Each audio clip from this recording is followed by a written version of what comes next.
name's Ian Tomlin. I'm the owner of My Pool Shop Melbourne. Welcome back to this three-part series of videos that we've put together helping you understand how to maintain the quality of your pool spa water. In the first video we looked at the question as to why we actually need to maintain the water quality, and we came up with a suggestion of three different reasons. One was bather comfort, that is essentially having a safe, healthy and happy environment for people to swim in. Second reason was to protect the investment of your pool and spa and the associated equipment. And the third reason was to make sure that the season went nice and smoothly and you had no nasty surprises. From that, we learned that there were two key aspects to maintaining the water quality. The first one was sanitation. The second one is water balance. So today we're going to look at sanitation in more detail, and water balance will be in the third video in the series. So sanitation. This can be broken down into three key areas. We've got pH, maintaining a correct pH level. There is the addition of a recognised sanitizer, and thirdly, filtration. Now, obviously there are many other aspects to pool water quality, and they're all important.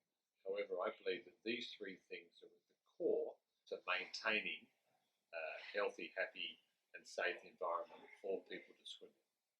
The pH is a measure of how alkaline or acidic the water is. The range runs from 0 to 14, with 7 being considered neutral. Generally accepted that for pools and spas we want to keep it somewhere between 7.2 to 7.6. Now pH has a direct effect on the efficiency of your sanitizer. It can affect bather comfort, and it will also cause cloudy water. So it's vital for us to keep it within the correct range. A pH of 8 will reduce the effectiveness of chlorine by up to 20%. Therefore, in order to combat that reduction in efficiency, we need to increase the amount of chlorine that we have in the water. An increase in chlorine in the water will have a direct impact on bather comfort, because chlorine is corrosive. It can affect the eyes and the skin of people that are swimming in the pool. Therefore, we want to keep the pH level under control so that we can keep our chlorine under control and therefore maintain that healthy environment to swim. There are many things that affect the pH of the water. These include the interaction with the surface of the pool, some chemicals that we add to the pool, and things like artificial aeration. So that's particularly important for spas where we're operating blowers, swim spas and pools with swim jets where artificial aeration is quite prominent. Therefore, we want to be checking the pH on a regular basis. We suggest you check your pH weekly, and you can do that simply with a set of test strips. Otherwise, obviously, you can always visit your local pool shop and take a sample, but test strips should be accurate enough to give you a rough guide. Okay, so the second element in the sanitation process is the correct application of a recognised sanitizer. Currently in Australia there are only 4 recognised sanitizers approved for use in Australian domestic swimming pools. They are chlorine bromine, they are hydrogen peroxide, and a chemical called polyhexamethylene bioguanide, known as bioguanide for short. There are some other sanitizers which are marketed, such as ultraviolet light, ozone, and ionizers. Now these 4 products are not recognised as a primary sanitizer in Australia. That doesn't mean to say they can't be used in your pool, but they are a supplementary sanitizer and therefore need to be used in conjunction with one of the primary sanitizers mentioned previously. And chlorine is by far the most common sanitizer found in swimming pools in Australia. The Australian standards recommend somewhere between 1 to 3 parts per million, depending on whether the pool is actually stabilised or not. It's important to make sure that we keep the sanitizer in balance, neither too low nor too high. If it's left too low for too long, bacteria, algae and other organisms will start to form in the pool. This will make the water go cloudy, and eventually, if left unchecked, the pool will go green. Chlorine by nature is a corrosive chemical, so therefore if we have too much of it in the pool, it's going to start to cause damage to anything that it comes into contact with.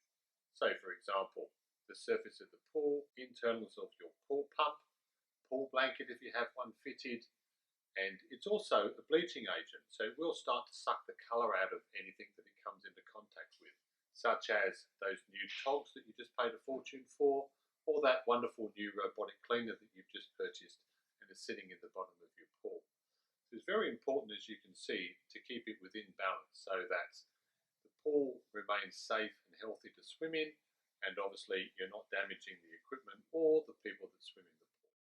Now obviously, if the chlorine level is too low, you're going to need to add some. How much is going to be your next question? Well, that obviously depends. It depends on several factors. It depends on the product that you're using. It depends on the volume of your pool, and it depends on your current reading.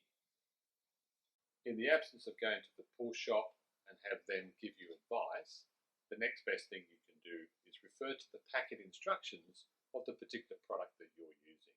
You'll find on the back of all packets of all pool chemicals there will be a small chart that will give you some guidance. And as a rough tip, I would always add a little bit less and then perhaps retest if you're using test strips and add a little bit more if you need to. Now, the opposite can be true, and it's very common, particularly in winter, and particularly if you've got a newly installed pool blanket. It's not uncommon to have too high levels of chlorine. Chlorine can be neutralised using a chlorine neutraliser. Sodium thiosulfate is the technical name for the chemical. This can be added to the water, and it will neutralise chlorine virtually straight away. So again, you need to refer to the packet instructions as to how much of that you need to use, or visit your local pool shop and I'm sure they can give you some advice. Rightio, so the final element in the sanitisation process is filtration. Filtration actually is in two parts. We actually need to run our pool pump generally to filter the water, and we also need to clean that filter from time to time. So as a general rule of thumb for swimming pools, we would run our pool pump for 8 hours a day in summer, 6 hours a day in spring and autumn, and 4 hours a day in winter. And spas, somewhere between 2 to 4 hours a day. That really does depend on the size of the spa and the equipment that you have. Now, the filtration system works by drawing water through the skimmer box, and there's a basket in the skimmer box that is there to collect the larger particles such as leaves and other debris that are floating on the surface of the pool. After that, the media filter or the cartridge filter collects the finer particles and the bacteria that's been killed by your sanitizer. Now they need to be cleaned from time to time. If you've got a media filter, either sand or glass media inside, we would give that a backwash followed by a rinse roughly once every month. Again, that can be dependent on your situation, but as a rough rule of thumb, we would recommend once a month backwash your filter for about a minute and rinse it for about 15 seconds. In truth, you need to be looking at the sight glass that's on your filter, and once the water runs clear, then you would run it on rinse just for a short period of time again, just to expel the cloudy water that's left in the tank after you've finished the backwash process. Cartridges need to be physically removed and hosed out. It's always a good idea to put it on the jet setting of your hose as opposed to a high pressure washer. High pressure washer can be used in extreme circumstances, but they will cause the filter to deteriorate a lot faster. So high pressure setting on your garden hose, you need to get in between all those pleats and essentially hose that out as best you can. Periodically speaking, both cartridge filters and media filters need to be degreased. This is to expel the oils such as sunscreen and other oils that come off of our skin. And generally speaking, we can do that once a year A good idea is to do it at the end of the swimming season or perhaps at the start of the swimming season, so that you're all fresh and ready to go. That about covers everything that we wanted to discuss in this video. We will have one more video in this series of maintaining pool and spa water quality, and that is water balance, so be sure to check that one out when you get some time.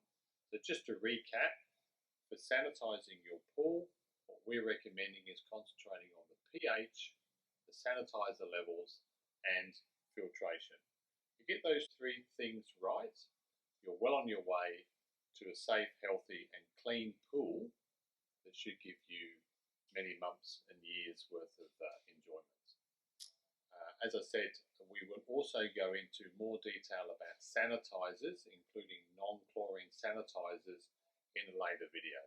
I'm sorry, but some of those topics are actually quite large, and we feel that they're better covered as individual topics rather than trying to cover them all in one single video. So we will be putting out a couple of videos on sanitizers and non-chlorine sanitizers in the near future.